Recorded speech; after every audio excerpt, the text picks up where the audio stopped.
And we are back. Ezra chapter 7. So the king and Haman went to dinner with Queen Esther. At this second dinner, while they were drinking wine, the king again asked, Queen Esther, what would you like? Half of my kingdom? Just ask and it's yours.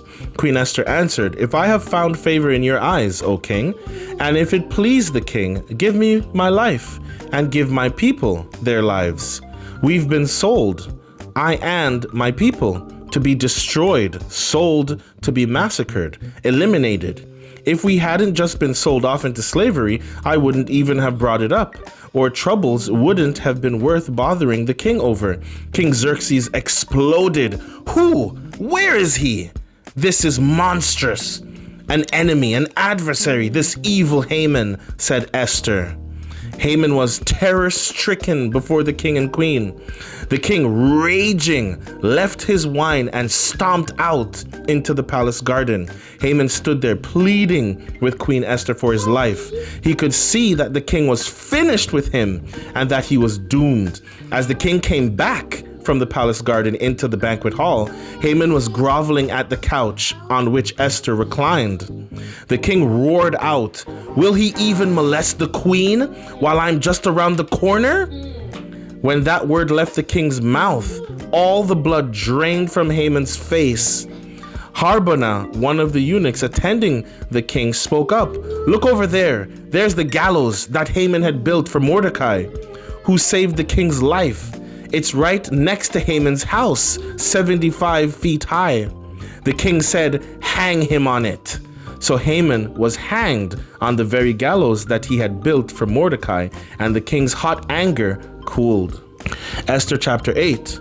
That same day, King Xerxes gave Queen Esther the estate of Haman, arch enemy of the Jews. And Mordecai came before the king because Esther had explained their relationship.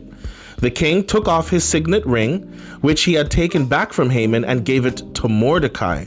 Esther appointed Mordecai over Haman's estate. Then Esther again spoke to the king, falling at his feet, begging with tears to counter the evil of Haman the Agagite and revoke the plan that he had plotted against the Jews.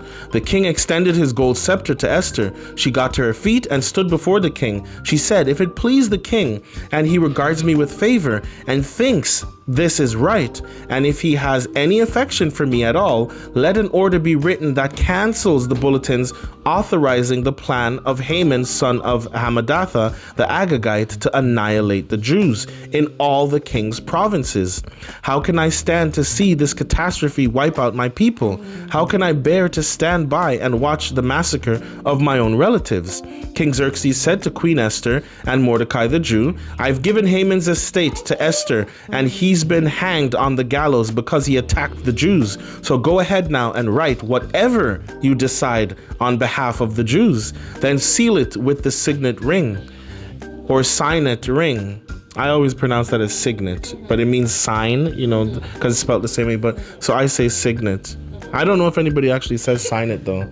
No, but I'm being honest. I've actually heard people say signet. Yeah, they say signet, right? Sorry about that, folks. Back to the reading.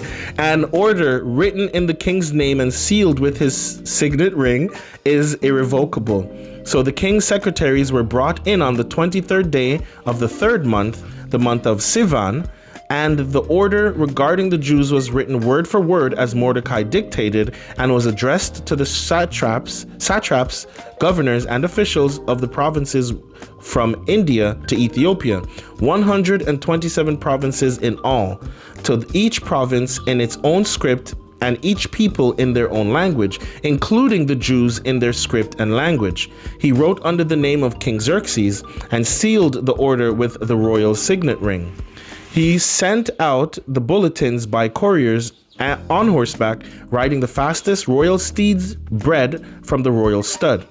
The king's order authorized the Jews in every city to arm and defend themselves to the death, killing anyone who threatened them or their women and children, and confiscating for themselves anything owned by their enemies. The day set for this in all King Xerxes' provinces was the 13th day of the 12th month, the month of Adar. The order was posted in public places in each province so everyone could read it, authorizing the Jews to be prepared on that day to avenge themselves on their enemies.